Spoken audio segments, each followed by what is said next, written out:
Pengenalan pengolahan sampah sangat penting agar bisa menjaga lingkungan dari sampah. Pengenalan pengolahan sampah organik dimulai dari rerumputan dan limbah rumah tangga yang bisa menjadi pupuk tanaman. Selain itu, edukasi kepada anak-anak juga diberikan tentang hasil pengolahan sampah yang digunakan untuk membuat kreasi kerajinan tangan dari limbah plastik. Adanya anak-anak kita antar di sini untuk mengenalkan cara mengelola sampah.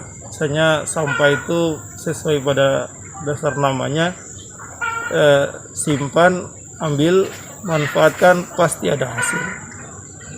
Dan ternyata sampah itu bisa dibuat kreatif yang lainnya. Gitu deh. Apa saja Pak sampah, olahan sampahnya seperti apa saja? Olahan sampahnya seperti bisa dijadikan seperti ini di taman, atau dijadikan kreatif yang bermanfaat. Nah, di sini kita bisa mengedukasi berbagai macam hal kepada masyarakat, bagaimana mengolah sampah berbasis masyarakat dengan adanya rumah kelola sampah Kampung Pelni Bau-Bau ini dan bank sampah yang bangunannya yang difasilitasi oleh Kementerian PUPR berupa TPS 3R, tempat pengolahan sampah terpadu dengan metode berbasis 3R, yaitu reduce, reuse, recycle.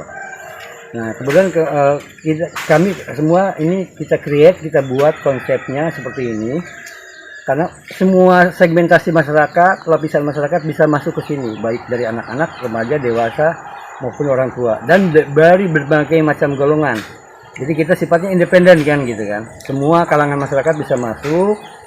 Kehadiran rumah kelola sampah menjadi sarana yang memberikan edukasi kepada lapisan masyarakat dalam mengelola sampah menjadi lebih bernilai. Devrianto Neke, Kompas TV.